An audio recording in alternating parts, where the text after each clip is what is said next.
date today is June 14th, 2006. With us we have Diane Sainer from Ohio. Diane is a 56-year-old woman who suffers from RSD, reflex sympathetic dystrophy, fibromyalgia, and some heart disease. Coronary artery disease, yeah. Diane is going to tell us a little bit about her RSD history.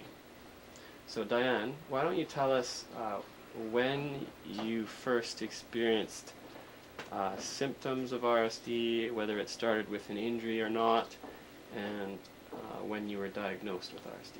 Okay, when I was 10 years old, I fell and broke my tailbone on the ice. It was about 2 months after that I started having severe pain in my legs and burning. When we went to the doctor said it's growing pains. And to add insult to injury, I then burnt my foot when I was 16 with hot grease to the bone. The RSD symptoms continued. Nobody knew what was going on. It has impacted my whole life. When I went to Dr. Hushman, a renowned specialist in Florida, he diagnosed me with reflex sympathetic dystrophy in 2001 and determined that I had had it since I was 10 because I had a very profound history with profound symptoms. I have a total body and have had a total body probably since I was 16.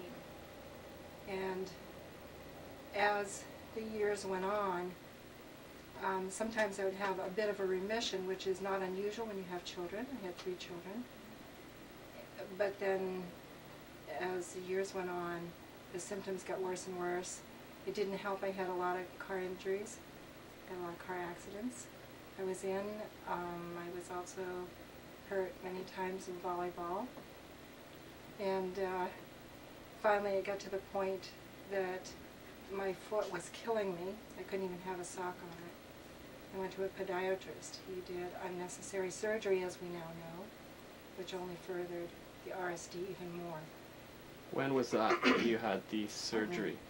In 1999, December of 1999. And it only made everything worse. And after I was diagnosed, I tried treatment up here. The standard, in Ohio, the standard treatment is monotherapy injections of either lumbar sympathetic blocks, which only made it worse. And then it started attacking my internal organs, my liver, bile ducts, my heart. Didn't know what was going on. I was very ill. And when I called down to Dr. Hushman, described my symptoms, he said, "Can you get here in 2 weeks because you are in trouble?" And literally, Dr. Hushman and Hashmi saved my life. They really did. They got me off medication, on appropriate medication, and did multidisciplinary blocks. Is how they handle it, treat it down there. However, as the years went on, the blocks were supposed to last like 4 months, were only lasting 3 months, 2 months, 3 weeks. Nothing was working. I do have an interthecal pump, which was put in 2002 upon his recommendation. It did help. If I did not have the pump, in all honesty, and I'm not exaggerating, I would not want to live because the pain was that severe. It does control most of the pain from my waist down. However, as the years continued, especially into 2005 and 2000s, through 2005, I continued to go downhill very quickly.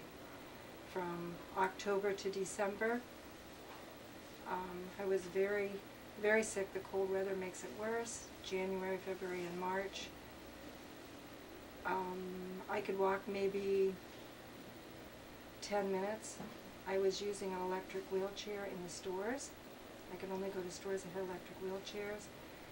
Unable to, I could wash maybe a few dishes and have to sit down. I did make an upswing in April when the weather started getting warmer, but I knew that I was almost without hope because I knew my body was going down with the RSD. It was really taking me down because I do have it full body. And when I found out about this study for hyperbaric, it gave me hope. And I had heard about hyperbaric previously and done some studying. And when I was invited into this study, I was thrilled. And I will tell you now that after the first week, I seen results immediately. I cannot believe the difference in my life now. After the second week of hyperbaric, I had the opportunity to go and watch kayaking, and I was in very cold, wet weather, which normally, if I'm out a half an hour in that, then I will be curled up in a ball and in severe pain for 3 to 4 days. I was out probably from like 9 in the morning to about 1 in the afternoon. I did get very, very cold. I never suffered any pain whatsoever. No pain whatsoever, none. And even since then,